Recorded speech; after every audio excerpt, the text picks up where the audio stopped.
Hey my queens, and welcome back. I've been trying to make this video for like a week now, and every time either somebody's calling me, my son's being loud, I just didn't like the way it came out. So I figured I got to work early today, so I'll just record it in my car. So today's video is going to be about why my boutique is failing and not doing the way I thought it should be. So let's get into it. Okay, so as many of you know, or many of you don't know, I started a boutique called Confident Queen, and I started it, I got the idea over the well, I've had the idea since I was young. I've wanted to have my own store or clothing line since I was like 12. I used to think I could like sketch and draw. That was just me thinking I was hot stuff.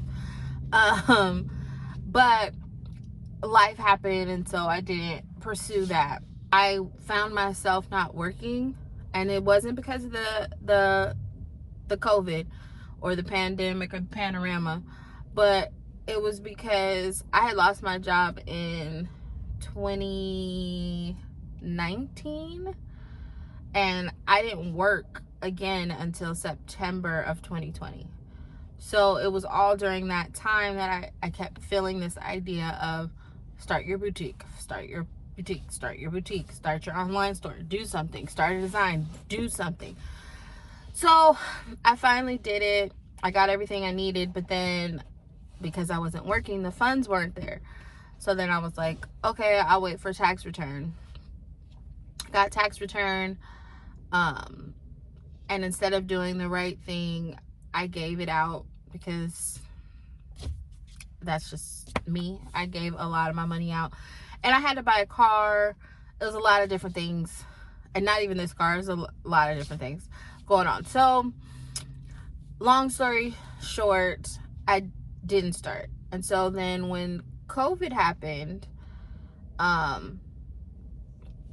was just had this influx of money like coming in from different things, like going to school, like a back tax thing that I was owed. And so I took that money and I was like, okay, I'm gonna start my business. And the problem was, number one, I didn't have a plan. Like, I didn't know I just knew I wanted to start a business. I didn't know what kind of business. Well, I knew I wanted clothing, but I didn't know what kind of clothing. I really didn't know anything. Like, I was like, oh, I'm just gonna start. So that's what I did. And I should have sat down and actually had a plan, like a financial plan, and a business plan. I should have done all of that, but I did none of that. I just got it. I got my sellers, I'm a sole proprietor. I got my seller's permit. I signed up for the business. Everything. It's like, okay, now I'm going to start shopping. So then I'm on Fashion Go. I'm on a lot of different things, a lot of different like wholesaler lists. I'll link them in the description.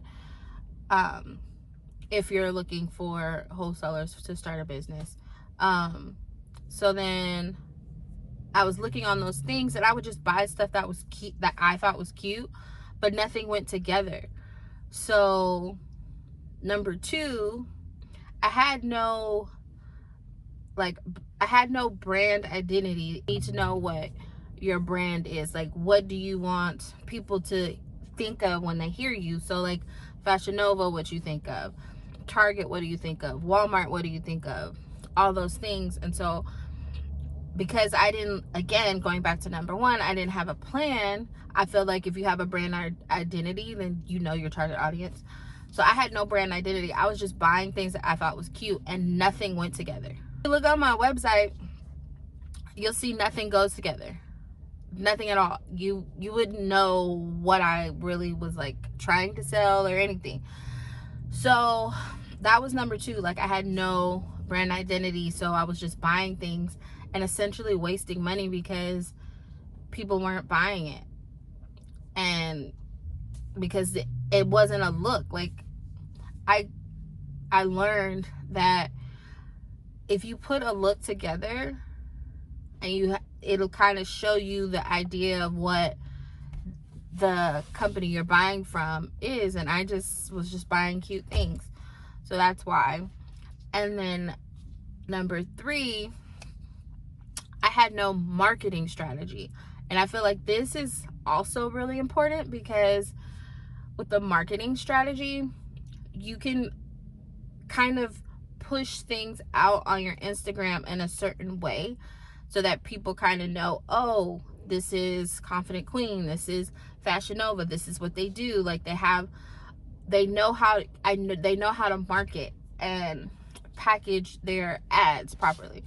So I, getting desperate, because I was like, why is nothing selling? Like, my stuff is cute, like, why is it not selling? And because I was getting desperate trying to sell things, and I was having sales every month for no reason, and not like a weekly sale of one item.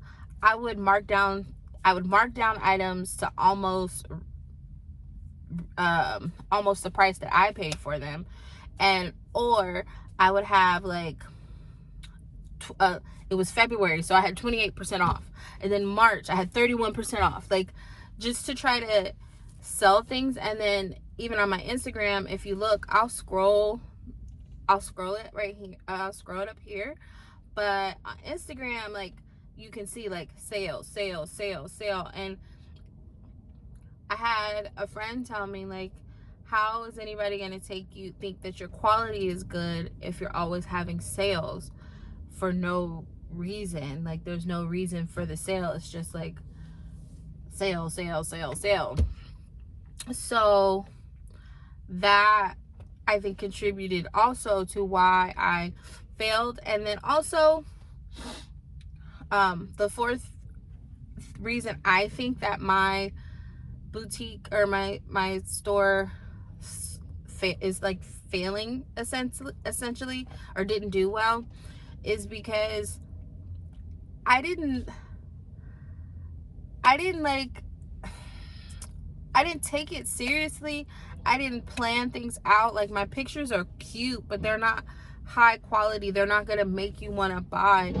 And I didn't invest into myself. Like, I invested into the inventory, but I should have invested into backdrops, and I thought, oh, I could just take them outside. But I can. I'm not saying nothing against that. I can take them outside, but the way that my house, like, the way that everything's set up, if I wanted to take it outside, if I wanted to have my pictures be like outside scenery and all that stuff, then I needed to have the things to make it look nice. Like, I was just taking pictures outside in front of my garage door. Like, that's not cute. I should have made an aesthetic, like maybe shoot by trees, or shoot behind just a plain blank wall. It goes back again to not having a plan. And I think that's really the biggest reason, and that's why it's number 1, is I didn't have a plan. It's a lot starting a business. Like, they make it look so easy, but if you don't have a plan, you don't have an idea, you don't have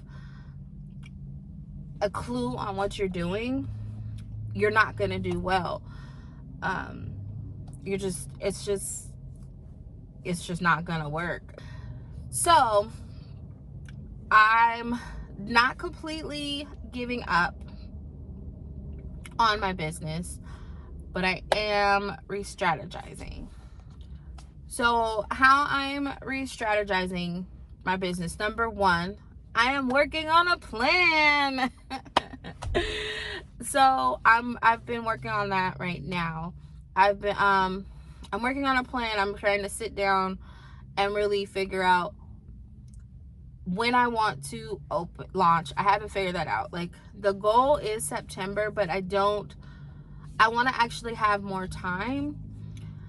I want to be able to get the pieces that I want. I want to be able to get my website the way that I want. I want to be able to get the pictures the way that I want. And I'm going to budget and figure things out. I'm planning out when I'm going to have sales. I'm planning out what kind of merchandise I want to buy.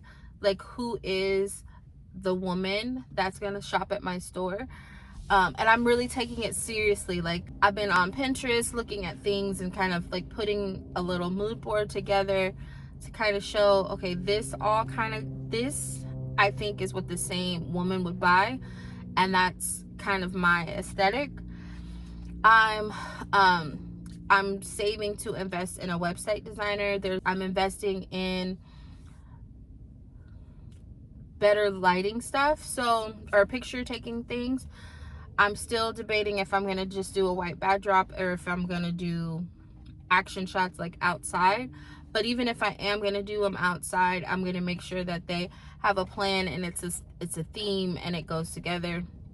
I'm planning my Instagram feed. Like, I'm probably gonna take down everything on my Instagram. And then I also am planning goals for myself, in the sense of, I know, because I'm really big on quality, and I know that if you feel it and you feel the quality of the stuff, my plan is to get into a space where people can feel it. So doing a lot of pop-up shops, maybe all of 2022, because unless I can get in like in December of 2021 this year. But all of 22, I want to do pop-up shops, swap meets, things like that, so people can feel my items, and then, you know, review it, purchase again online, whatever have you, however that plays out. But I do feel like people want to touch things. They want to go into stores. I have my ultimate goal is to have a brick and mortar. That is my ultimate goal. I don't know. I'm seeing that for in the next 3 years if things go according to plan. But if it doesn't, it's okay. I don't want to give up on this yet, because it's just something that is like got a hold on me, essentially. It's something I really, really want, and I'm probably going to keep pushing until God tells me otherwise. But that is my plan. That's why I failed. I feel like this video is really long and really all over the place and really random. But if you like it and you like my randomness, my scatterbrainness, my just whatever, go ahead and subscribe, and I will see you in the next video.